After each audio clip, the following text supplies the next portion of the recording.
let's move on because we've got a different. This is a bit of a different one to tell you now. There was a guest on Q&A over the weekend who sparked lots of feelings in me. His name is Stephen Rowe.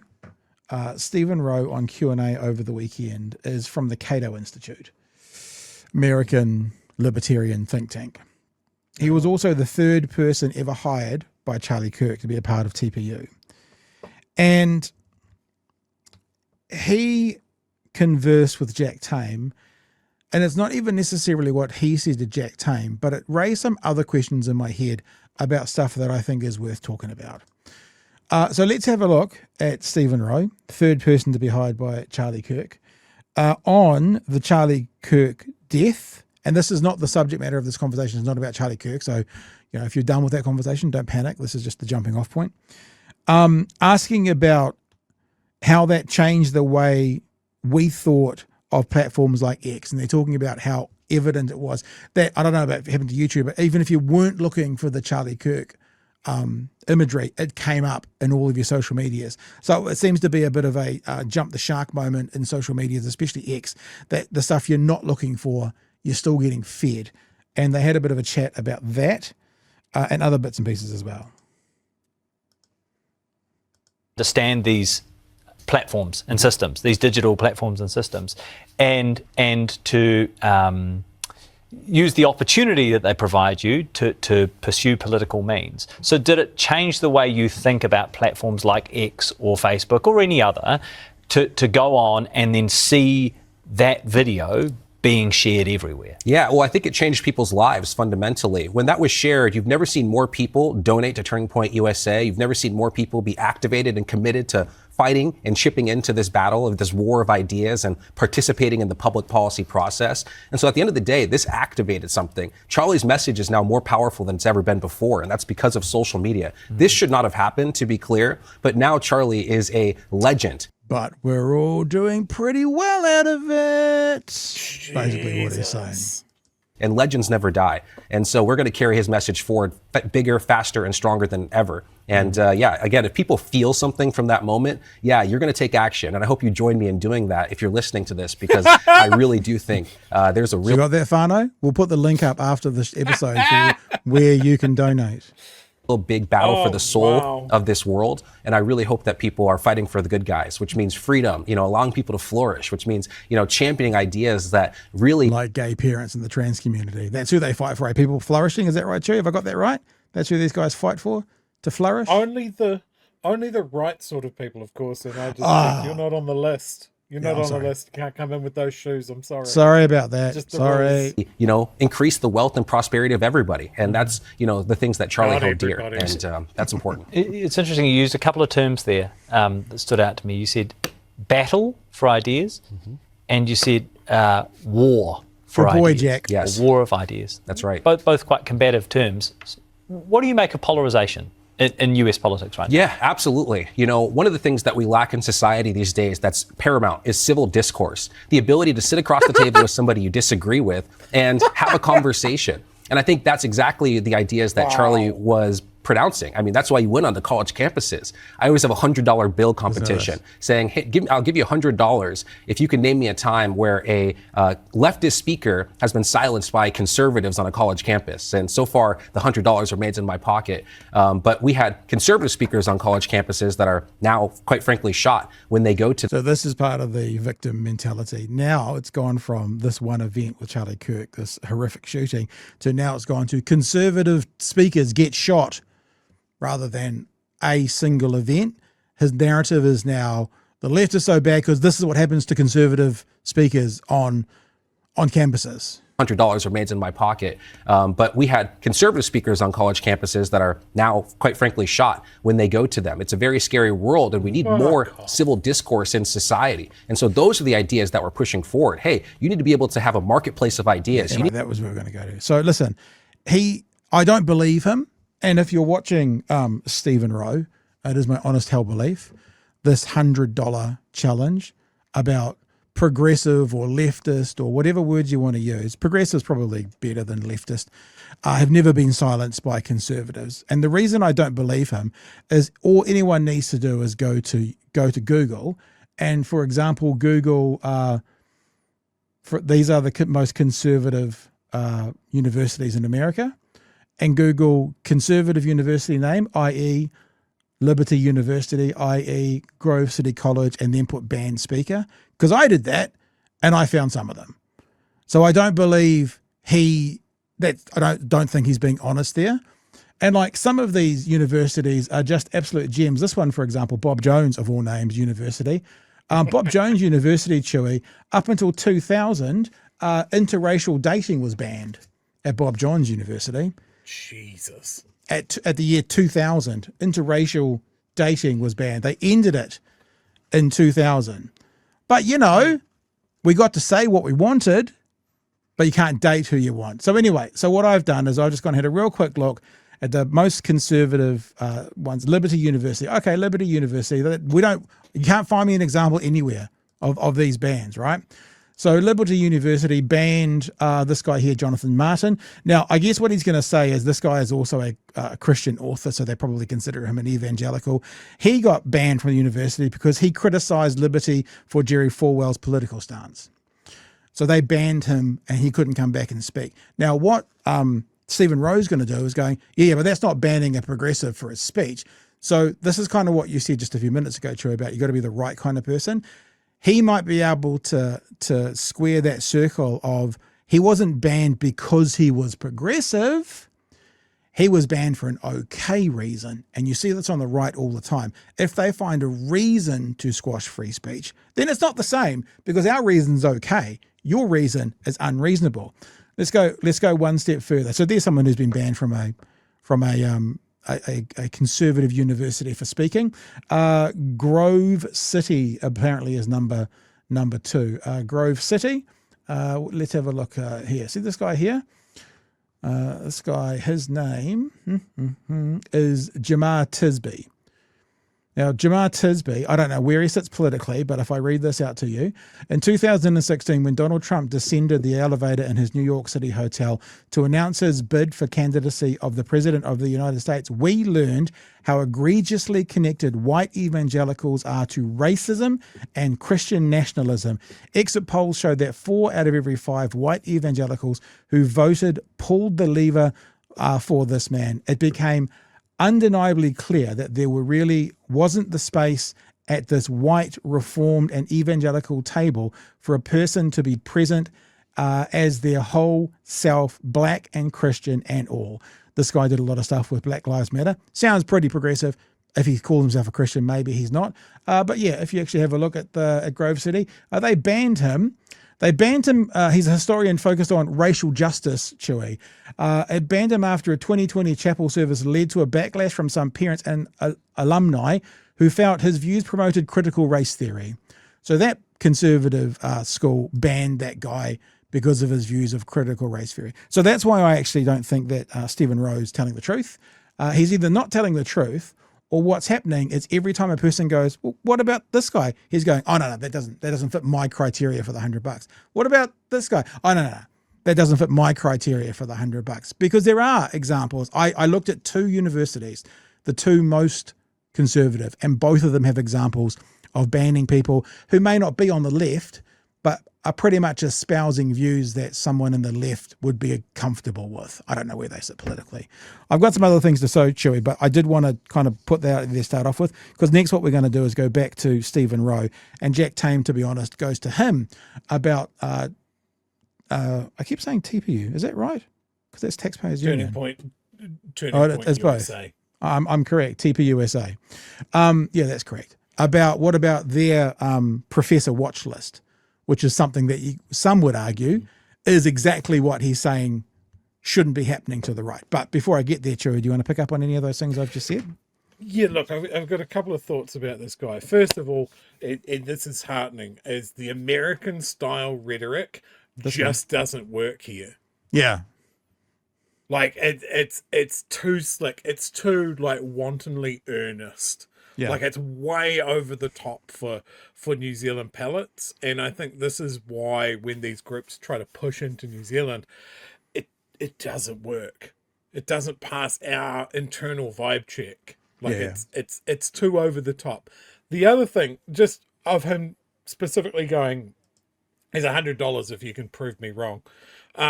Coincidentally, I saw this on the Wellington subreddit that they have somebody doing this. This $100 to the first person that proves that slavery is more evil than abortion. And he just does it to provoke arguments. Yeah. Like, there's no way of proving that under his criteria. There are some phenomenal stories. Those notes are actually printed on the poster. He used to put the money there, but he's been robbed too many times. Sheesh. And that's the kind of thing where when he sets the criteria as to how to prove it, he'd go, well, no, that's not more evil. Like, it's his criteria. It's that idea of, for those who believe no proof is needed, for those who don't, no proof is enough. So if you believe your place, you can't say anything to disprove the person because they believe. And if you don't believe it, the person who believes it can't say anything to you that'll make you believe because you don't believe. So it's a pretty common thing. All right, let's get to the second part about this dude. And this is just a short bit on the I keep wanting to say taxpayers unions, TP, Turning Points USA. And, is there a bit of hypocrisy there when he's talking about, he doesn't use the word cancel culture, but about these university professor watch lists? Agree. Doesn't Turning Point USA maintain a professor watch list? Yes, very much so. So isn't that the same thing? So, same thing as what? Well, you've just said that in terms of shutting down speech on campuses, you said, give me an example of a leftist, in your terms, person being shut down on campuses.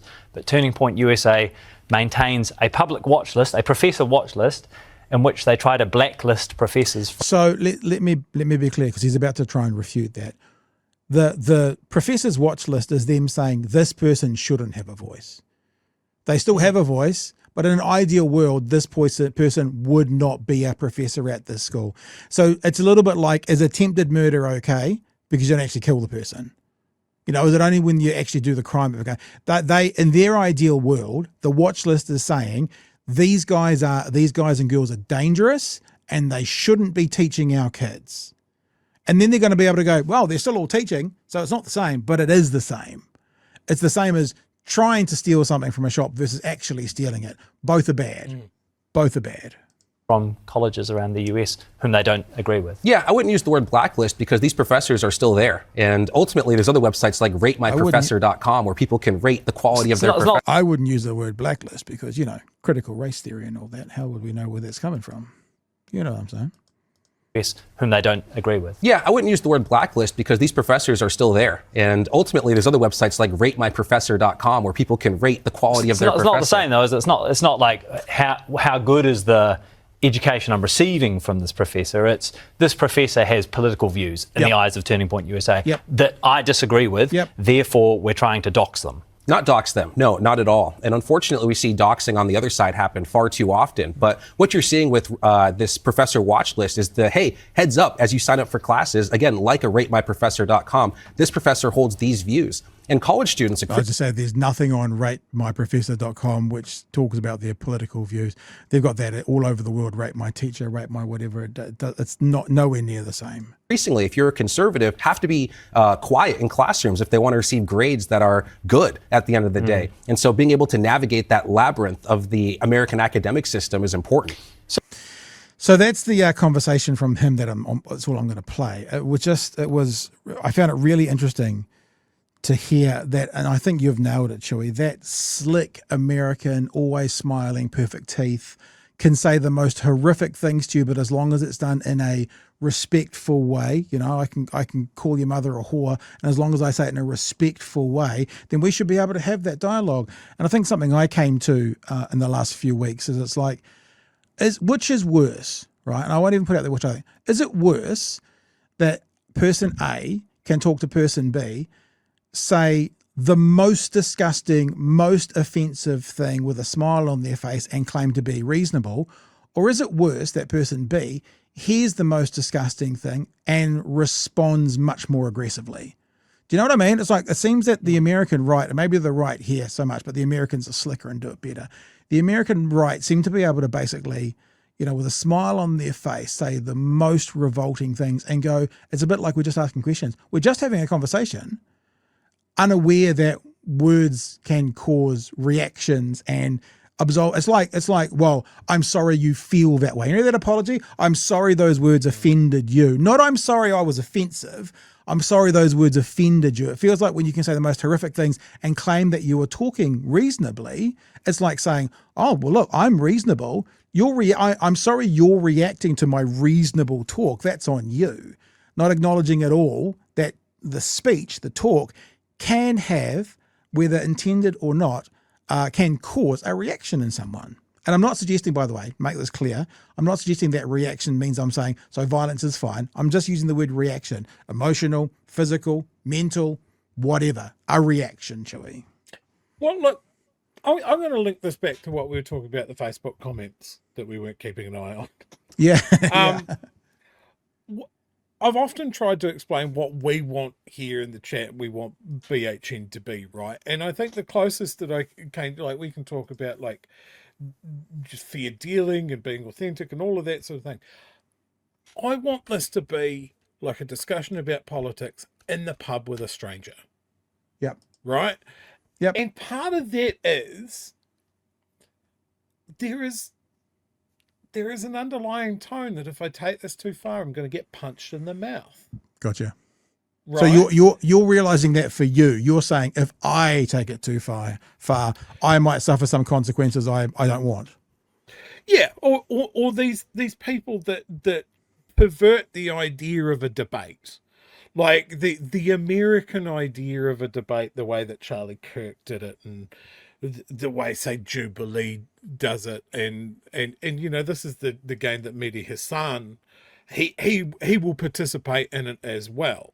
It's not a debate, it's an argument. Yeah. You know, it doesn't have the rules of say an Oxford debate or a traditional debate. So it is just an argument.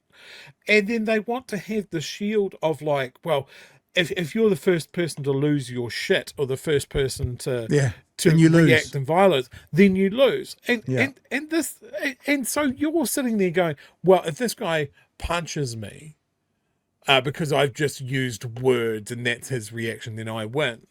You know, that's like, in the real world, that's the threat of violence is always there, right? Now, I'm not advocating for violence. I'm not advocating for punching someone in the mouth, but sometimes there are things that are so egregious that the correct answer is a punch in the mouth. These guys don't want to risk that. And they want to stack the deck so, you know, they can say, this group of people doesn't deserve to exist when you're part of that group, I think is so egregious that it sometimes warrants a punch in the face. But they don't want you to do that. But they also won't participate in the social construct of just having an honest discussion. They are trolling. It is rage engagement in the real world. And and I also want to point out the reason why this guy is here is they're trying to set up Turning Point New Zealand, just as they've set up Turning Point Australia. Oh, and you know who's brought them across, eh? You know who's brought them over? If you don't know, you can guess. Oh, Jordan. It's Jordan, isn't it? No, Free Speech Union. Appreciated. Oh, okay. So I think it's a Free Speech Union. Jordan. Yeah. I think. Look, me and Chewie probably see this slightly differently, and Chewie's probably more of the, if you deserve a punch in the face, you know. But what I am in that world is I'm aware that people who say violence is never the answer are wrong, because clearly sometimes it is. Now, I'm not advocating for it in any one situation, but when people clasp their pearls when I say that, what I tend to say to them is, if your 10-year-old son was being accosted by someone in the main street of your town, and you needed to be violent to interact there, would you? And of course, they all say yes. So I'm not saying that as a cover-all for violence, but I'm also not going to go the other way and go violence is never acceptable. Sometimes it is, unfortunately, the answer. I guess where maybe me and Chewie might differ is where is that time it is the answer and not. But I completely acknowledge, and I think you're naive or dishonest to think it never is. It never is. Because quite clearly if you need to act in a violent way to save a loved one, for example. And people will say, well, no, but that's self-defense. It's like, yeah, but it doesn't mean self-defense is not violent. So let's not be like kindergarten kids here and be naive to the truth of the world and use stupid pablums like that aren't true. Because if violence is never the answer, that means when your girlfriend got attacked in the street by someone, you'd have to sit back and go, yeah, I'd like to help, but violence is never the answer. No, of course you wouldn't.